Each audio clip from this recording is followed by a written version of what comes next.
Bonsoir chers internautes, c'est un plaisir de vous retrouver pour un nouveau point de l'actualité sur Pépé Soupe. Le port des chaînes aux pieds, fait culturel ou effet de mode. Dans certains pays d'Afrique et d'Asie, le port des chaînes aux pieds, appelé bracelet de cheville, fait partie des us et coutumes. En Côte d'Ivoire, ce phénomène a pris de l'ampleur.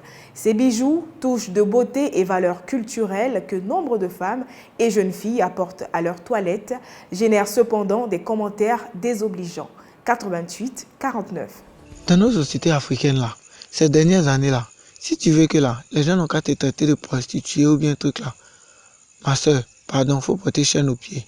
C'est là que tu vas comprendre que là, ce que tu es là, c'est pas ce que les gens pensent de toi.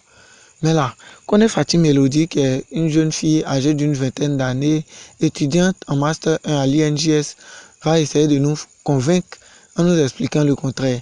Parce que là, faut dire que là, elle-même là, elle porte chaîne aux pieds. Mais là, elle n'est pas prostituée. Bon, allons l'écouter, elle va nous donner ses raisons et aussi essayer de faire comprendre aux gens pourquoi est-ce qu'elle porte chaîne aux pieds. C'est parce que le monde a changé aujourd'hui, si je peux le dire ainsi, que les chaînes aux pieds sont mal vues aujourd'hui. Sinon, à la base, c'est quelque chose qui vraiment avait une signification dans la société ancienne. Je prends un exemple d'une société bien classée, ce qu'on appelle communément les Peuls ou les Maracas. On reconnaît une femme mariée chez eux par souvent les chaînes aux pieds. Si elle est fiancée, il y a un pied sur lequel elle le met, je ne maîtrise pas vraiment. Et si elle est mariée, il y a l'autre pied sur lequel ça balance. Et quand on voit, je prends un exemple, si on dit par exemple quand elle est fiancée, c'est au pied gauche.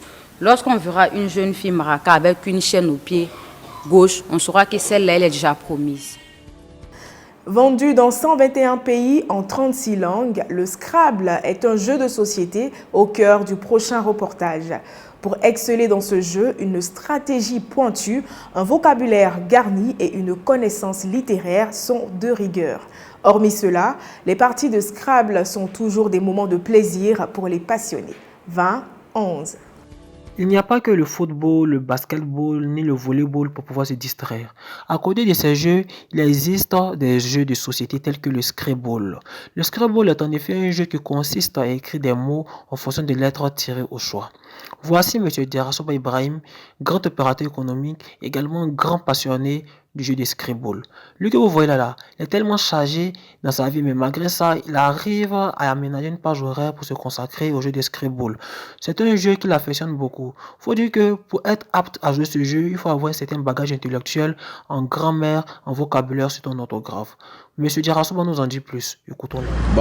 Oui, le jeu de Scrabble, c'est un jeu, une activité cérébrale, un jeu de lettres qui permet vraiment aux joueurs de bien s'amuser sainement et en apprenant en même temps.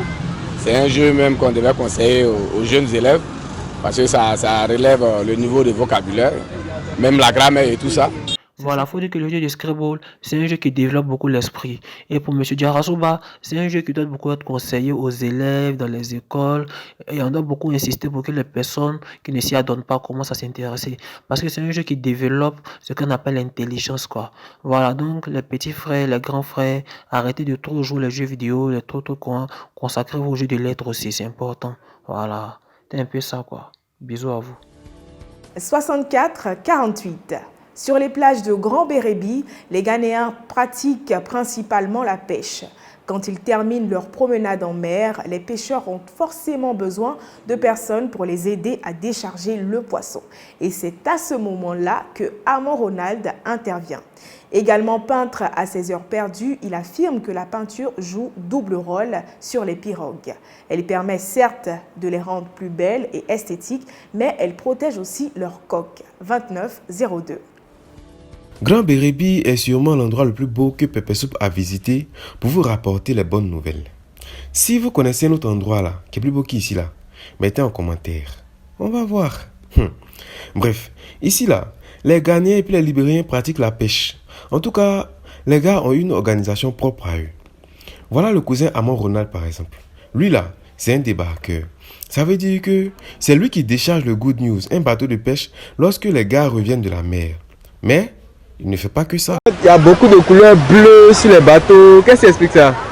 Donc, tu vois, le bleu, c'est saliva du coup. Là, ils sont les peintures à huile. Ah, ok. Voilà, donc quand l'eau cuche, ça glisse. Maintenant, tout a augmenté au pays. Donc, ça fait que ces peintures-là, maintenant, ça coûte jusqu'à 7500 francs ici à Brebis. Wow. Donc, une boîte là, c'est pas facile. Pour faire une pirogue, il te faut au moins 6 boîtes. Qui a su la dépense de ça? Ça, c'est moi-même. Non, c'est pas facile, mon cher.